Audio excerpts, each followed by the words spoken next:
All right, Representative Layman, you're next. Thank you, Mr. Chairman.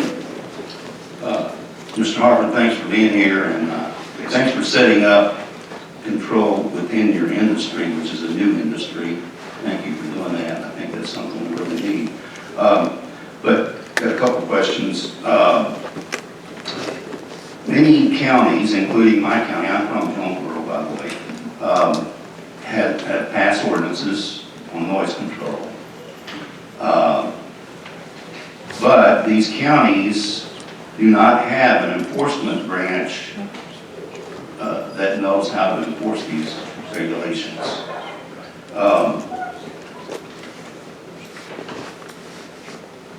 Also, it talks about in the federal law, federal regulations about noise control at the property line being the state and local government responsibility. But I'll ask you if you're familiar with these laws. If you're not, then I'll try to ask someone else. But in Section 42 U.S.C. 4901, it talks about the Noise Control Act of 1972, which is actually EPA enforced, not OSHA. Now, the OSHA regs are primarily for workers. I was a special government employee for OSHA back in the early 2000s.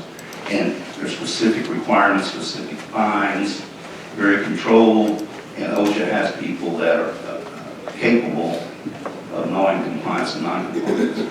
EPA, on the other hand, is more environmental. But my question is, so there's two laws, Noise Control Act of 1972, and then the Quiet Community Act of 1978. Are you familiar with those two laws at all? I am generally. I'm aware of them. I'm by no means a legal expert in them. Well, I want to ask you a specific question. Are there noise controls in those laws at the property line, and are they enforceable by EPA? I don't know the answer to that. It's a compelling question, one that I'm going to investigate with our legal advice team. I think that's quite possible. I'm just speculating here. I would have to have someone with a legal background explore the actual, teeth of that law and see if that is a mechanism by which municipalities can enforce noise abatement laws. Concurrent with that, I think passing local ordinances that articulate very specific language is also a good idea. You might as well fight this battle on multiple fronts. But it's definitely worth exploring, and I will inquire further. And Representative Layman, we do have some folks from the Division of Environmental Quality who are going to be testifying later on the agenda, so they may be able to better answer that question. Okay, just throw it out there for you. Okay, I've got one or two more. On the noise abatement, you're absolutely right. That technology has been around for years. I did projects with that back in the 1980s, and it's very established, very easy to do. But depending on the frequency and the volume of the noise, it can be very expensive because you have to have better materials and that sort of thing, and the size of the facility that you're trying to abate. So would you say that the biggest detriment to controlling this noise is having regulations which force bad actors, as we talked about earlier, to do this? I mean, some companies are good community neighbors and they do that on their own, but there are a lot of companies that don't do that unless they're forced to do that. So would you say the biggest roadblock in doing that is the cost? I think that the cost, while considerable, depending on the size of the site and the operation, may be a deterrent for companies that don't want to be good neighbors to take all the proper measures, which is why I think regulatory laws that can be strongly enforced are so essential. The template language that has been passed around to various municipalities, I think, is a very, very strong step in that direction. It's the council's view that they should be all passed into law. I do not think that noise abatement technology presents a huge profit obstacle to operations, whether they be small, medium-sized, or large. So we fully support the kind of industry standards that have been around for a long time. As you mentioned, noise abatement has been a structure of industry since industry began, and there's no reason it can't be utilized in this one.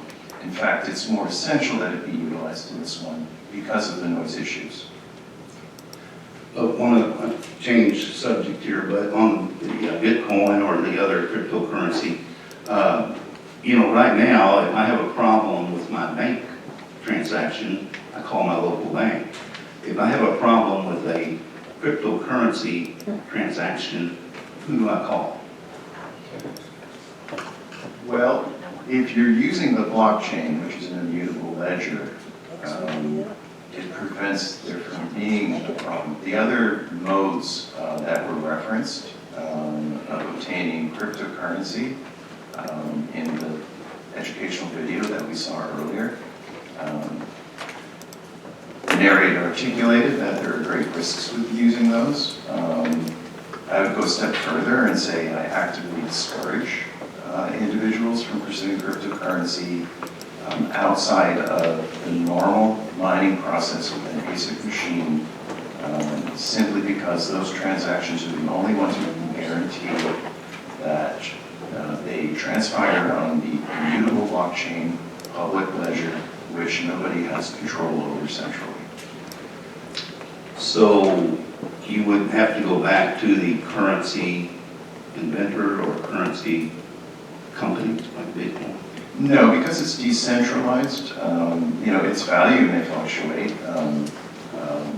There is a speculative aspect of Bitcoin, which makes the value of it fluctuate in terms of when one chooses to quote-unquote cash out and convert Bitcoin into, fiat currency. But the Bitcoin itself, the transaction is immutable, it's in the public ledger, it can't be tampered with by any other individual. You have complete control over it because it's decentralized, and because there's not one centralized overlord activity or authority that can do things with it. In that regard, it's one of the safest modes of transaction that you have. The risks associated, obviously, are in terms of its fluctuating value, and that's where it could be profitable or it can be highly unprofitable depending on that fluctuation. I myself am a little wary of cryptocurrencies outside of Bitcoin, simply because Bitcoin has its origins, through the anonymous Satoshi Light paper, and its connections to the transparent sort of mining process. I think, while it's still very speculative, its value goes up and down, is much more secure than, say, some of these altcoins that were referenced in the video that we watched. Mr. Chairman, just one more question. I've got a lot. I'll just have one more if you allow me to do that.